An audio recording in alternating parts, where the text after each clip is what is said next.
Boa noite, irmãos queridos. Eu cumprimento vocês mais uma vez com a graça e a paz do nosso Senhor Jesus Cristo. Eu desejo também que nós possamos ter uma noite muito agradável na presença do Senhor, que Ele possa falar diretamente aos nossos corações e às nossas mentes. Quero convidar você para me acompanhar numa oração inicial. Vamos pedir a Deus para que Ele nos abençoe nesse tempo que nós chamamos de culto a Ele.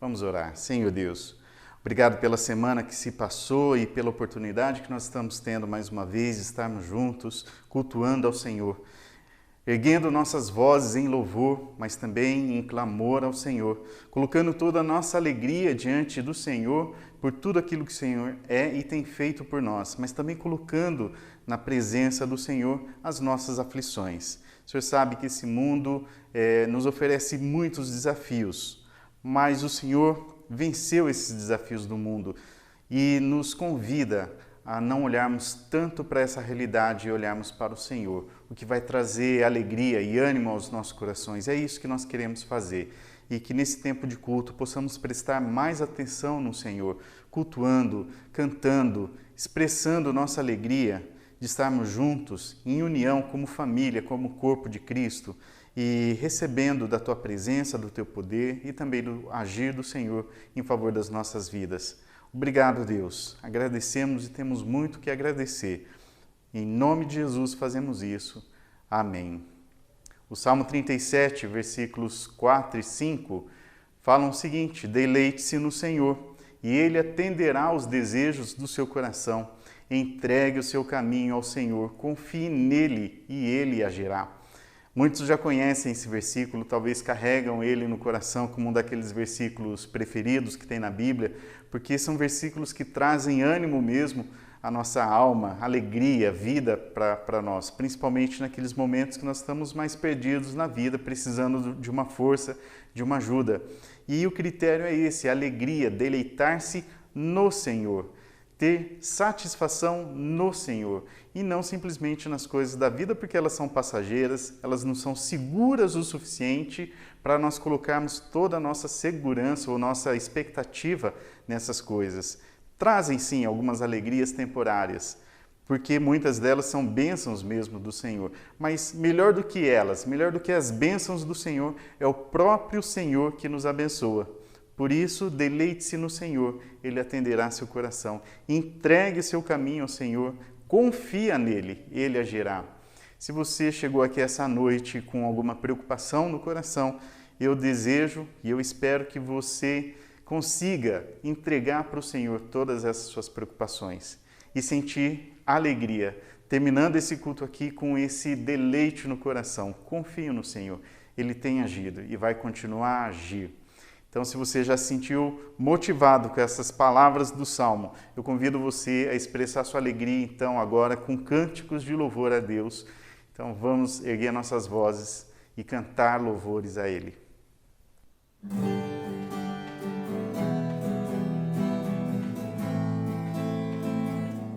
Deus enviou seu Filho amado para me salvar e perdoar. Na cruz morreu por meus pecados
posso crer no amanhã, porque Ele vive, temor não há. Mas eu bem sei que a minha vida está nas mãos do meu Jesus, que vivo está. Porque Ele vive, posso crer no amanhã. Porque Ele vive, temor não há. Mas eu bem sei que a minha vida está nas mãos do meu Jesus, que vivo está.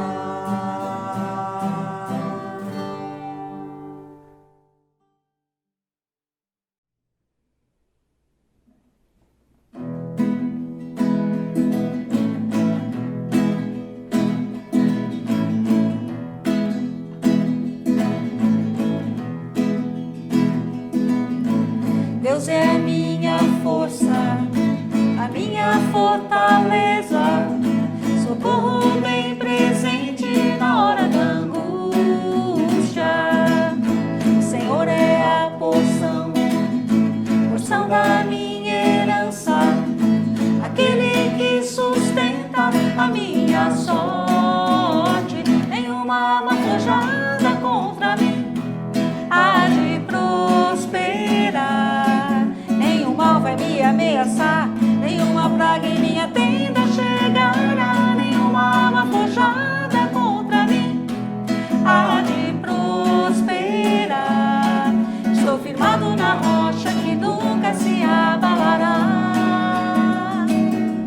Meu refúgio é o grande, eu sou o Senhor Jeová.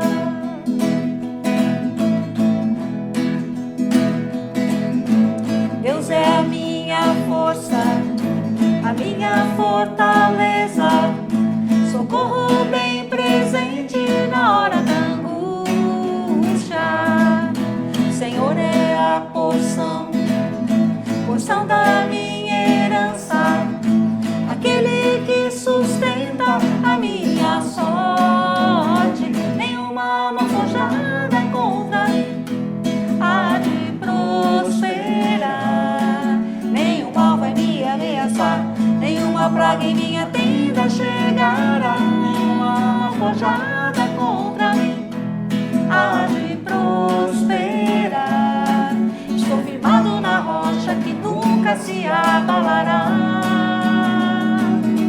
O meu refúgio é o grande, eu sou o Senhor Jeová. Estou firmado na rocha que nunca se abalará. Meu refúgio é o grande, eu sou o Senhor Jeová.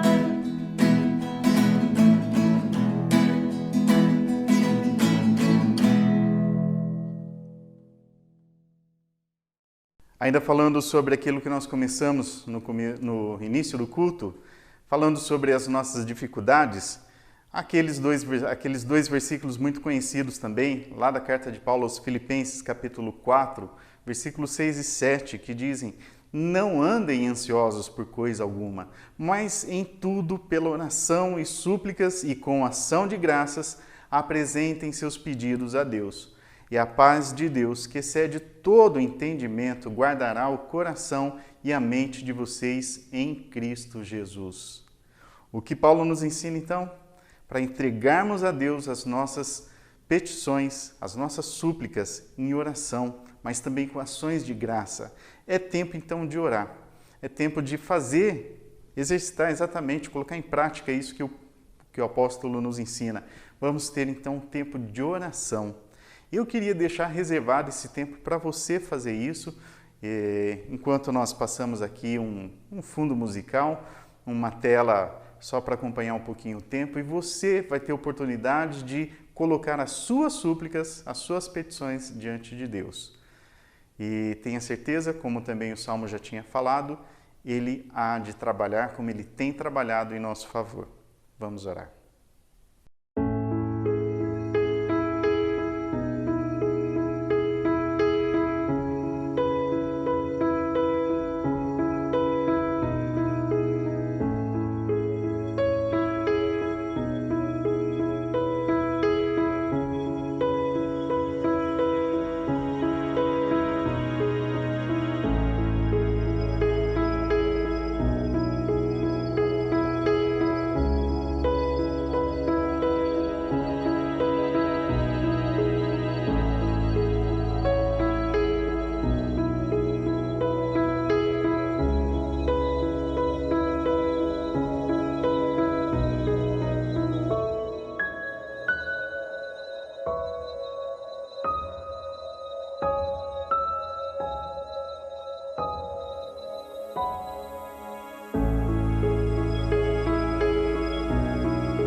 O livro de Provérbios, capítulo 12, versículo 25, diz o seguinte: o coração ansioso deprime o homem, mas uma palavra bondosa o anima. É o tempo da pregação, é o tempo de recebermos essa palavra bondosa, essa palavra que traz ânimo. Vamos então escutar a palavra de Deus com expectativa de sermos alimentados por Ele. Que venha então uma palavra de encontro ao seu coração, às nossas necessidades nesse momento. Quem vai nos conduzir nessa palavra é o nosso presbítero Lucas. Deus possa usar a vida dele e dessa forma conversar diretamente conosco nesse momento. Olá, irmãos. É um prazer enorme estar aqui com vocês. Um prazer enorme estar podendo compartilhar da palavra de Deus com vocês. Agradeço ao Joilson pela oportunidade. Vocês sabem a experiência difícil que eu passei no mês passado, em dezembro de 2020. Uma experiência dolorosa para mim, difícil para minha família, né? E vocês são parte da minha família, vocês acompanharam esse momento difícil que eu passei. Mas graças a Deus eu estou me recuperando e eu tenho esse privilégio maravilhoso de ser igreja com vocês. Essa família estendida, família da fé. Bom, a mensagem de hoje, ela, de certa forma, ela brinca com a proposta do Joilson nessas primeiras mensagens que ele deu agora em janeiro, que é sobre a gente se encontrar com Jesus, imaginar esse encontro com Jesus, e ele colocou, né, como desafio qual pergunta a gente faria para Jesus. Nessa mensagem de hoje, a proposta é um pouquinho diferente. Se a gente se encontrasse com Jesus hoje, qual pergunta que ele faria para nós? E a pergunta que ele fez para mim, né? E eu lembrei do texto bíblico, então ele fez para mim quando eu estava no hospital, passando por um momento de muita ansiedade, foi exatamente a pergunta que está em Mateus 6, versículo 27. Esse versículo que está projetado aqui do lado que eu vou ler para vocês. Quem de vocês, por mais que se preocupe, pode acrescentar uma hora que seja à sua vida? Quem de nós pode acrescentar, por mais que se preocupe, por mais que esteja ansioso, pode acrescentar uma hora que seja à sua vida? Bom, eu vou falar um pouco do contexto que me fez lembrar dessa pergunta. Eu estava no hospital depois da segunda cirurgia, porque depois da primeira cirurgia eu tive um problema que o meu intestino ele abriu, então eu precisei passar por uma cirurgia de emergência para fechar o intestino, e aquilo gerou uma preocupação enorme em mim. Depois da segunda cirurgia, eu fiquei 5 dias sem dormir, o tempo todo me preocupando que aquilo poderia acontecer de novo. Aquela abertura do intestino poderia acontecer de novo. E realmente poderia acontecer de novo, porque dentro de 7, 10 dias depois dessa cirurgia, isso pode acontecer de novo. Então, tudo que eu fiz nesses 5 dias, dia e noite, foi me preocupar com isso.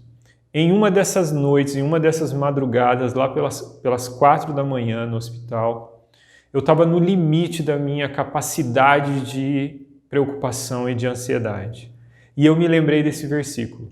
Só que eu não me lembrei desse versículo nessa versão que a gente leu. Eu me lembrei dele na versão antiga, na versão Almeida, que diz o seguinte: qual de vós, por ansioso que esteja, pode acrescentar um côvado ao curso da sua vida?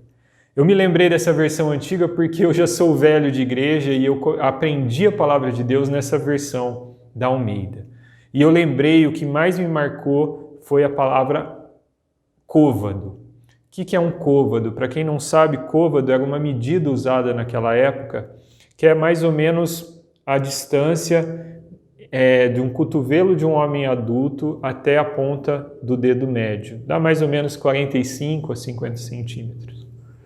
Nessa versão da Bíblia, nessa tradução da Bíblia, aqui é colocada uma metáfora, né? Uma metáfora de que a vida é uma espécie de maratona, com uma quantidade de quilômetros, de metros. E o que Jesus está perguntando, o que Jesus na verdade está jogando na nossa cara, é que por mais que a gente se preocupe, por mais que a gente esteja ansioso, a gente não consegue acrescentar à nossa vida nem 40 centímetros. Quer dizer que se tivesse na sua vida, no final da sua vida, uma linha de chegada, né, e você quisesse aumentar essa linha de chegada, porque essa linha de chegada representa a sua morte, Jesus está falando que você não consegue acrescentar nem 40 centímetros de vida, por mais que você se preocupe. Aquela foi uma lembrança dura, uma resposta dura de Jesus à ansiedade e à preocupação que eu estava passando. Mas por mais incrível que pareça, aquilo me sossegou. Por constatar uma realidade, porque é isso que Jesus está fazendo com os seus discípulos. Ele coloca uma realidade, a realidade de uma incapacidade nossa, para que a gente se lembre dessa incapacidade e com essa lembrança dessa incapacidade, de sequer prever aquilo que vai acontecer na nossa vida amanhã, não só de aumentar o tempo de vida, mas a gente não consegue nem mesmo saber se a gente vai estar vivo amanhã. Essa dura realidade dessa incapacidade me fez sossegar no hospital. Bom, para a gente entender melhor esse texto, a gente precisa ler um pouco mais do contexto ali onde esse texto está inserido. E esse ensino de Jesus está inserido no Sermão do Monte, né, que fica ali em Mateus 5, 6 e 7. E Jesus aqui está falando sobre as preocupações da vida, né? Eu vou ler o texto de Mateus 6, do versículo 27 ao 34. Né? Leiam comigo. Quem de vocês, por mais que se preocupe, pode acrescentar 1 hora que seja a sua vida? Porque vocês se preocupam com roupas? Vejam como crescem os lírios do campo. Eles não trabalham nem tecem. Contudo, eu digo que nem Salomão, em todo o seu esplendor, vestiu-se como um deles. Se Deus veste assim a erva do campo, que hoje existe, e amanhã é lançada ao fogo, não vestirá muito mais a vocês, homens de pequena fé. Portanto, não se preocupem dizendo: que vamos comer? Ou que vamos beber? Ou que vamos vestir? Pois os pagãos é que correm atrás dessas coisas. Mas o Pai Celestial sabe que vocês precisam delas. Busquem, pois, em primeiro lugar o reino de Deus e a sua justiça, e todas essas coisas serão acrescentadas a vocês. Portanto, não se preocupem com o amanhã, pois o amanhã trará as suas próprias preocupações. Basta a cada dia o seu próprio mal. Bom, esse é o texto que dá todo o embasamento aí dessa pergunta de Jesus, né? A pergunta que diz o seguinte: quem de vocês consegue acrescentar uma hora que seja à sua vida? A primeira coisa que a gente faz com esse texto, que eu já falei aqui, é constatar essa incapacidade. E a gente tem uma dificuldade enorme de aceitar uma incapacidade. O ser humano tem uma dificuldade assombrosa de aceitar suas vulnerabilidades, suas limitações. E essa é uma limitação difícil para o ser humano. A gente não consegue acrescentar nenhuma hora de vida à nossa vida. A gente não consegue prever o que vai acontecer com a gente amanhã. Então, quando você aceita isso, você está aceitando, constatando e aceitando uma incapacidade. Essa é a primeira coisa que Jesus está fazendo com a gente. Essa incapacidade, por si só, já deveria ter a capacidade de eliminar a nossa preocupação, porque a gente não tem o que fazer se a gente não sabe o que vai ser da nossa vida na próxima esquina. Um texto que reforça, um texto que explica ainda mais essa nossa capacidade, que é um texto duro também, é o texto de Tiago, no capítulo 4, que diz o seguinte: ouçam agora, vocês que dizem, hoje ou amanhã iremos para esta ou aquela cidade, passaremos um ano ali, faremos negócios e ganharemos dinheiro. Vocês nem sabem o que acontecerá amanhã. Que é a sua vida? Vocês são como a neblina que aparece por um pouco de tempo e depois se dissipa. Em vez disso, vocês deveriam dizer, se o Senhor quiser, viveremos e faremos isso ou aquilo. Se o Senhor quiser, viveremos e faremos isto ou aquilo.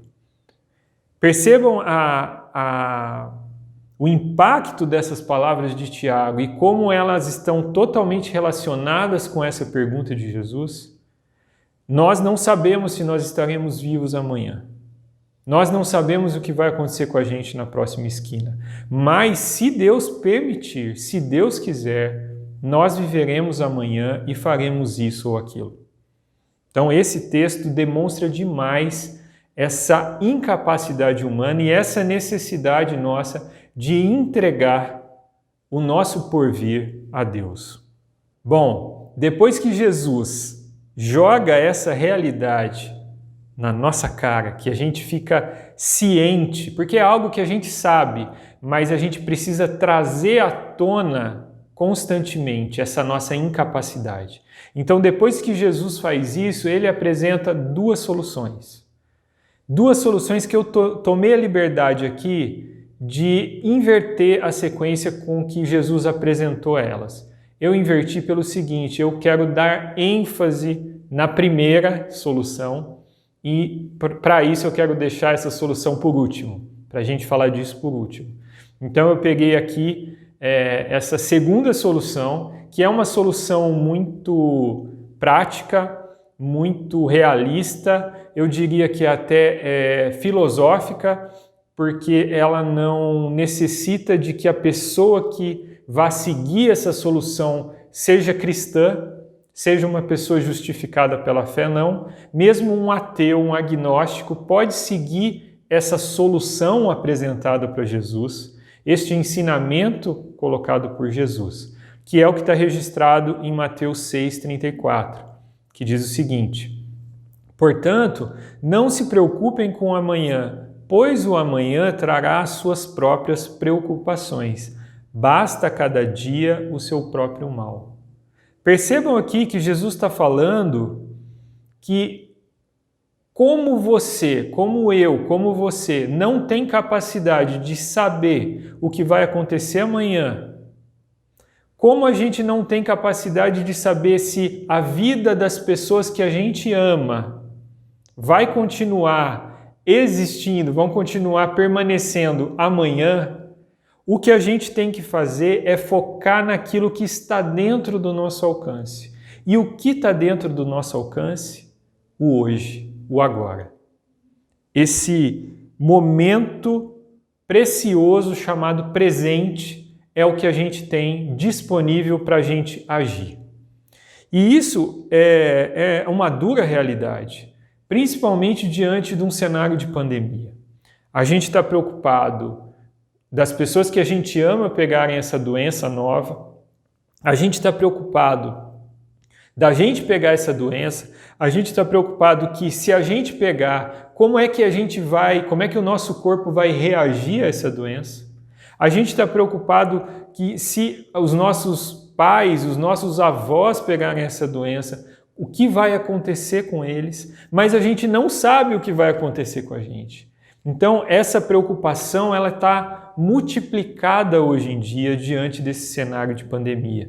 Mas, diante dessa realidade, Jesus apresenta essa solução prática e realista e totalmente possível de aplicação até mesmo por pessoas que não são justificadas pela fé em Cristo Jesus. Atenha-se ao seu presente, ao seu agora. É interessante que existem muitos mestres e pessoas que são consideradas gurus hoje em dia que usam esse ensino de Jesus não como um ensino religioso e nem falam que ele é um ensino de Jesus. Por exemplo, o autor Eckhart Tolle, ele tem um livro que é um best-seller vendido em todo o mundo, chamado O Poder do Agora, que fala exatamente sobre esse ensino de Jesus. Sobre você eliminar da sua cabeça tudo aquilo que está fora do seu alcance e focar no seu dia, naquilo que você pode fazer hoje. E aqui cabe um parênteses importante. Algumas pessoas acham que por conta desse ensino de Jesus, o cristão não deve fazer planejamentos. Mas isso é um equívoco, porque o planejamento, planejar a carreira, planejar o casamento, planejar a viagem, é algo que está dentro, sim, do teu hoje.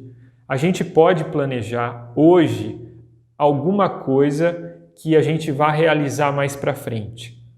A gente só não pode perder a consciência do que está registrado em Tiago 4. Se Deus permitir, se Deus quiser, faremos isso ou aquilo. Mas a gente pode, sim, como cristão, fazer planos. E lembrando que o plano é algo que está dentro da nossa capacidade de realizar hoje. Além do plano, a gente tem todas as contingências, as necessidades do dia mesmo. E é interessante essa última frase de Jesus aqui nesse versículo, que ele fala o seguinte: basta a cada dia o seu próprio mal. Por que Jesus fala isso?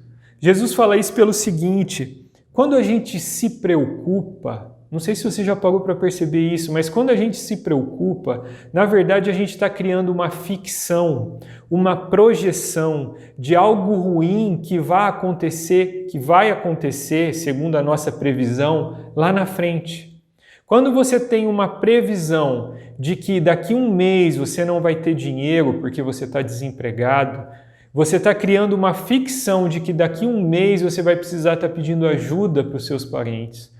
Você vai estar passando necessidade, você vai estar precisando fazer um empréstimo num banco porque você não tem mais dinheiro. Então você está criando um mal para o amanhã, sendo que você nem sabe se o amanhã vai realmente existir. Então Jesus ele está, de novo, jogando na nossa cara que a gente deve focar no mal do dia. Ele está dizendo para a gente o seguinte: para vocês que não sabem o mal que vai acontecer lá na frente, nem o bem que vai acontecer lá na frente, para vocês basta o mal de hoje. Então, cuidem das coisas que vocês precisam cuidar hoje. Resolvam os problemas que vocês precisam resolver hoje. Quanto aos problemas que virão, não se preocupem porque vocês nem sabem se vocês estarão lá. Então, percebam como é uma palavra dura de Jesus.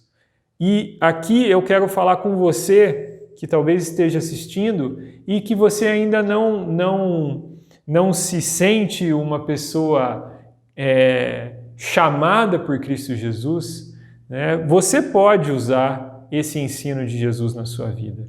Esse ensino é um ensino, diria, realista e que não envolve a fé em Cristo Jesus. Bom, depois desse ensino mais realista, vem o ensino totalmente voltado para o reino de Deus. E aqui esse ensino é um ensino que serve, que deve ser realizado, que pode ser realizado apenas por aqueles que foram chamados por Cristo Jesus, aqueles que foram justificados pela fé em Cristo Jesus. E essa solução apresentada por Jesus para a nossa preocupação e para a nossa ansiedade que eu gostaria de focar a nossa energia aqui hoje. Ele diz o seguinte no versículo 33 do capítulo 6: Busquem, pois, em primeiro lugar o reino de Deus e a sua justiça, e todas essas coisas serão acrescentadas a vocês. Eu vou ler de novo. Busquem, pois, em primeiro lugar o reino de Deus e a sua justiça, e todas essas coisas serão acrescentadas a vocês. Diante dessa solução apresentada por Jesus, eu gostaria de apresentar para vocês um problema que a igreja enfrenta hoje no Brasil, nos Estados Unidos e em todos os países onde a fé cristã está. O problema da secularização. É uma palavra difícil, alguns já ouviram falar, alguns sabem o que é, mas alguns não sabem o que é, então eu vou explicar.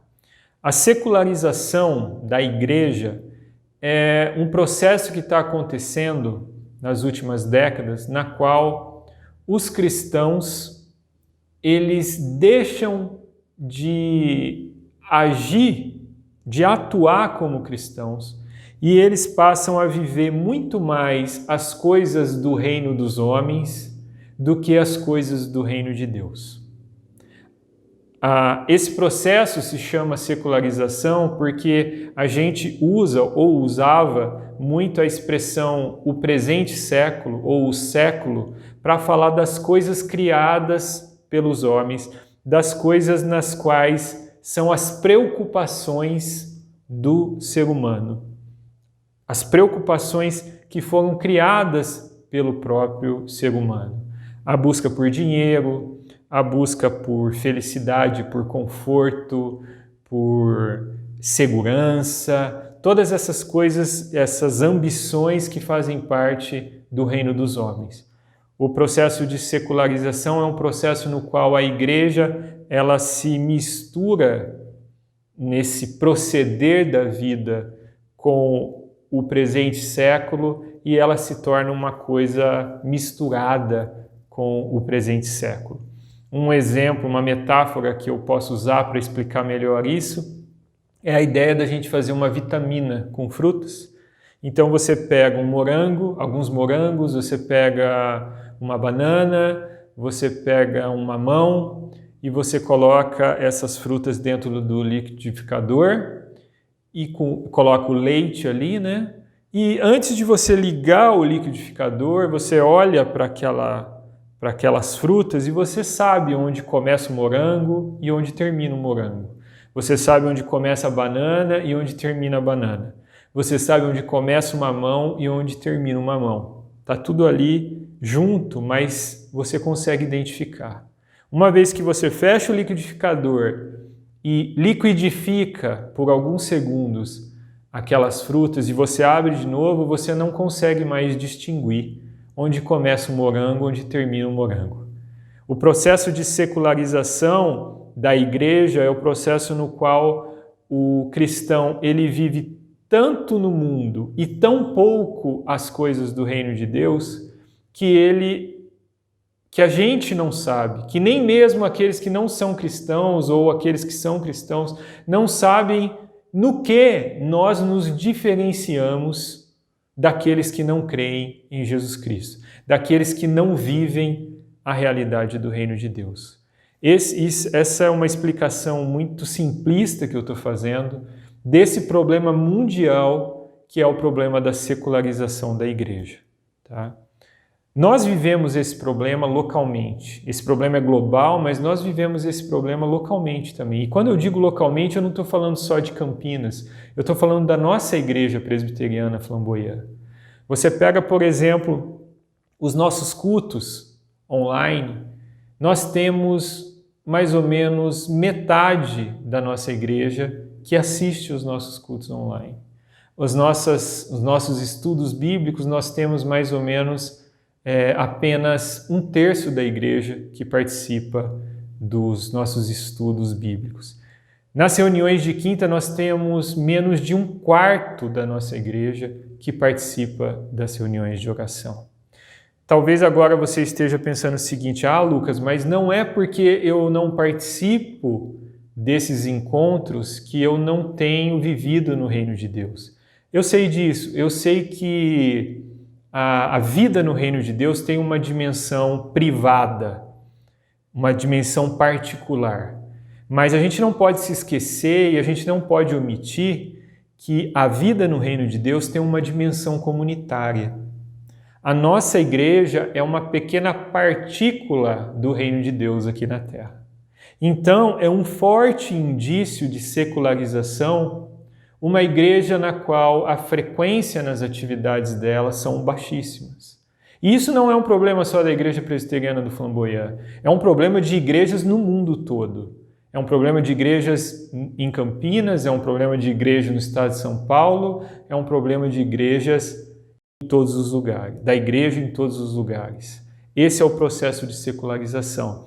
E eu estou falando sobre isso justamente por causa dessa solução apresentada por Jesus para as nossas preocupações e ansiedades. O que ele está falando é: busque em primeiro lugar o reino de Deus. Quando a gente fala de buscar o reino de Deus em primeiro lugar, a gente está falando justamente dessa busca por Deus. O cristão que busca viver o reino de Deus, ele vive voltado para Deus. O seu rosto está voltado para Deus. E como que ele volta-se para Deus?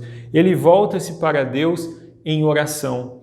Ele volta-se para Deus em comunhão com seus irmãos na igreja. Ele volta-se para Deus para aprender da palavra de Deus. Ele se volta para Deus para louvar a Deus, comunitariamente e individualmente. Buscar a Deus é viver a vida de devoção, individualmente e comunitariamente. Jesus está falando que a solução mais poderosa para a gente eliminar as nossas preocupações e a nossa ansiedade quanto ao que comer, quanto ao nosso trabalho, quanto vestir, é justamente se voltar para Ele e se deleitar em Deus. Você tem se deleitado em Deus? Esse é o verbo usado pelo salmista no Salmo 37,4, que diz o seguinte: deleite-se no Senhor e Ele atenderá aos desejos do seu coração. Olha como esse versículo é paralelo a essa solução apresentada por Jesus. Deleite-se em Deus. Deleite-se no Senhor. Deleitar-se é curtir, é aproveitar, é viver voltado para, é sentir prazer em. Então não é participar de um estudo bíblico para aprender da palavra de Deus por obrigação, não, é por prazer. Não é participar de uma reunião de oração por obrigação ou porque você está simplesmente passando por uma dificuldade, mas é participar de uma reunião de oração porque você quer estar em comunhão com Deus e com os seus irmãos. É curtir esses momentos com Deus. Essa é a essência, esse é o núcleo da vida no reino de Deus. O cristão, ele se diferencia do presente século. O cristão, ele se diferencia do mundo justamente por viver esses meios de graça. esses meios de graça que são individuais e que são coletivos na igreja. Então, se você não quer ser liquidificado com o mundo, se você quer se distinguir como um filho de Deus no mundo, como um cristão, você precisa viver as coisas do reino de Deus. E, como consequência disso, o que Jesus está falando é que você vai eliminando as suas preocupações e a sua ansiedade. Mas não é só isso. Eu prestei atenção nessa leitura que eu fiz desse texto e eu vi que Jesus fala que a solução não é apenas buscar o reino de Deus, mas é buscar o reino de Deus e a sua justiça.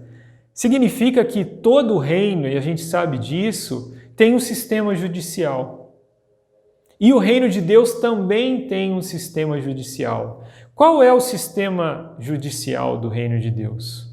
Como a gente deve proceder no reino de Deus? Já que a gente deve habitar nesse reino de Deus com a nossa devoção, com a nossa piedade, em comunhão com os nossos irmãos, como que a gente vive, como que a gente conhece esse sistema judicial do reino de Deus?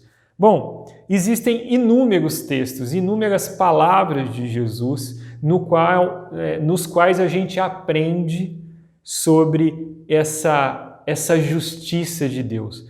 Por exemplo, eu poderia falar aqui de quando os discípulos perguntam para Jesus, mestre, quantas vezes a gente deve perdoar um irmão? 7 vezes? E Jesus fala, não, 70 vezes 7.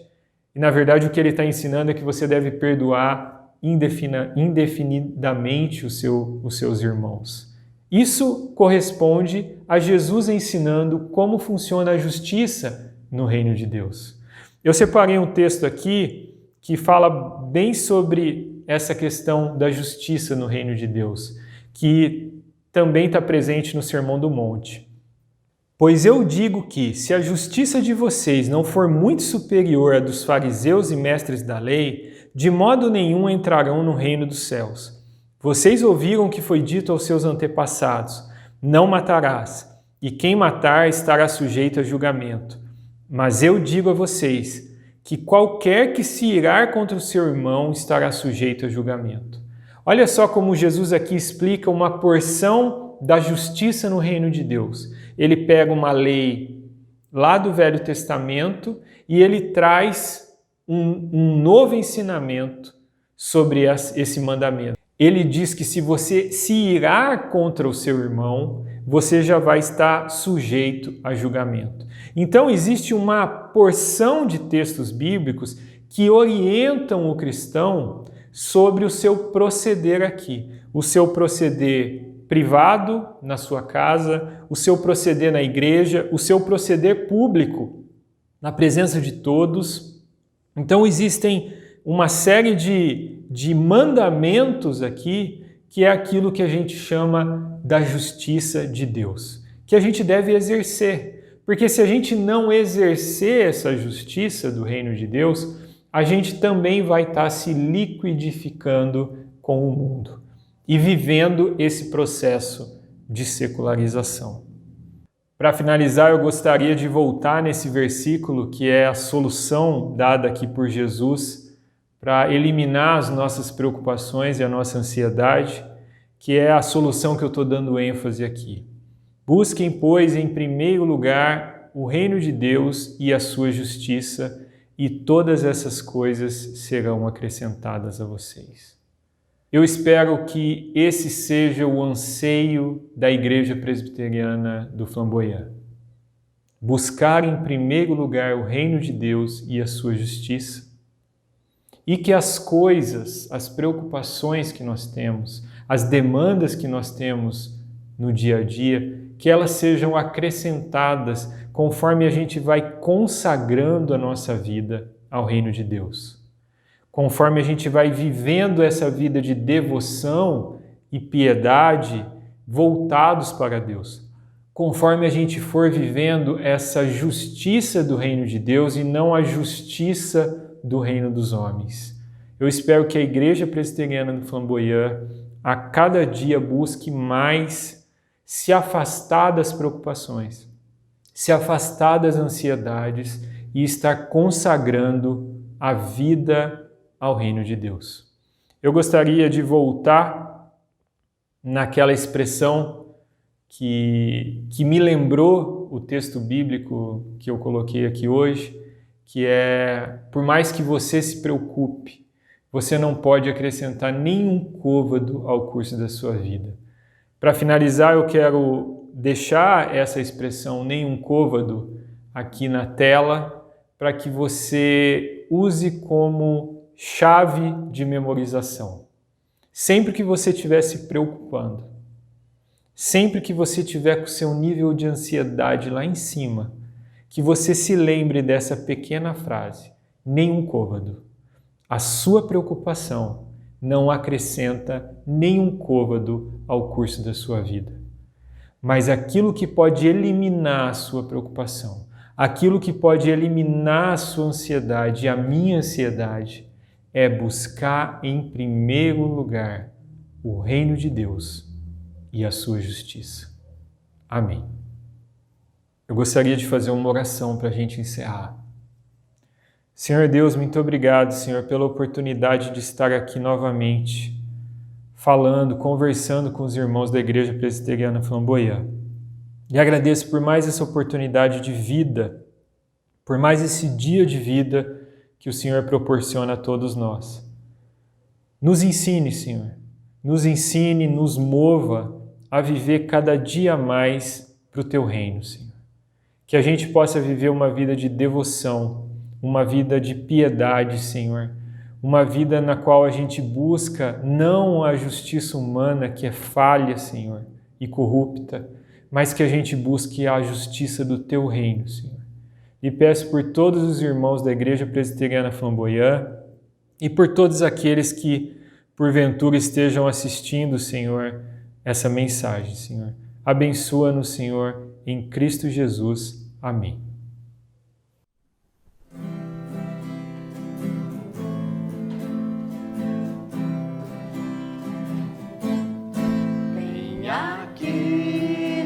Coração, sinto às vezes como um turbilhão que me ataca e joga no chão toda a esperança que restou. Então olho em volta e me sinto só, mesmo havendo gente ao meu redor, e percebo que lugar melhor é ficar juntinho de quem é maior.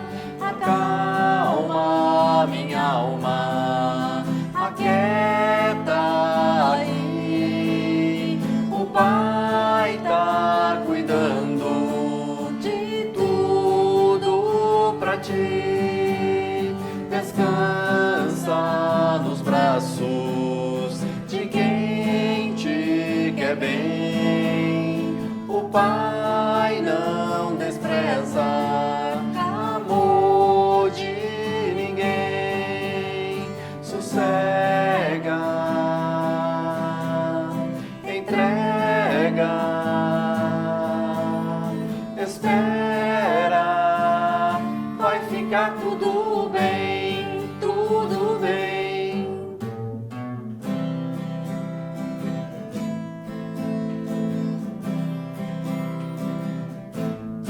Bem aqui no meu coração, já não sinto aquele turbilhão, e no chão só vou me prostrar, porque minha alma quer lhe adorar. Os meus olhos olham para o céu e recordam que Deus é fiel, e é de lá que o seu socorro vem, porque o seu cuidado sempre vai além. Amada minha alma, descanso em ti, o teu refrigério é tudo pra mim. Tu tens o domínio de tudo nas mãos e sabes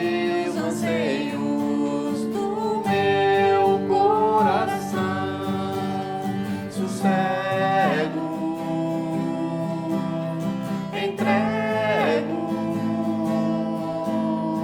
espero, vai ficar tudo bem, tudo bem.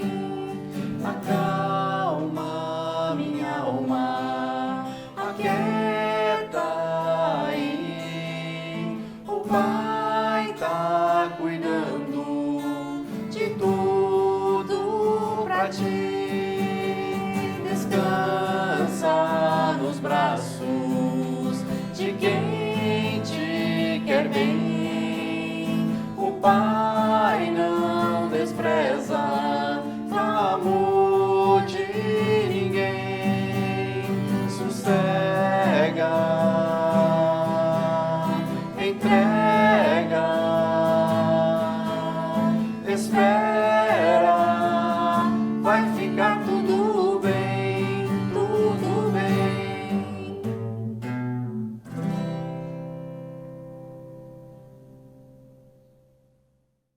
Boa noite, irmãos. Passando aqui para deixar alguns recados. E o primeiro aviso é que hoje nós teremos o nosso encontro, tempo de comunhão, depois do culto. Então, esperamos vocês com o link que vai ser enviado aí no grupo da igreja. Esperamos vocês. Lembrar também dos nossos encontros durante a semana, toda terça-feira às 20h30, estudos bíblicos, e de quinta-feira às 20h30, reunião de oração. Caso você tenha alguém que queira participar dos nossos grupos, fala para estar pedindo para nós no Facebook, por via de mensagem, ou comentário no YouTube, ou mesmo no Instagram, que a gente envia o link para a pessoa que queira participar. Lembrar também dos aniversariantes da semana, a Giovana, filha do Ander e da Ligiane, irmãzinha da Antonella, que fez 2 anos na segunda-feira, dia 25. Que Deus esteja abençoando a vida da Giovana, da Gigi, que ela continue crescendo nos caminhos do Senhor. E também aniversário da Rita e da Léo, minha mãe, que fizeram aniversário no dia 29, na sexta-feira. Que Deus também abençoe a vida delas. Mais uma vez, meu desejo é que a palavra do Senhor seja aplicada no seu coração. Seja aplicada nas nossas vidas, que durante a semana, durante o nosso caminhar, e principalmente naqueles momentos em que a angústia voltar, a ansiedade crescer, Deus possa falar com você. Acalme-se, aquiete-se.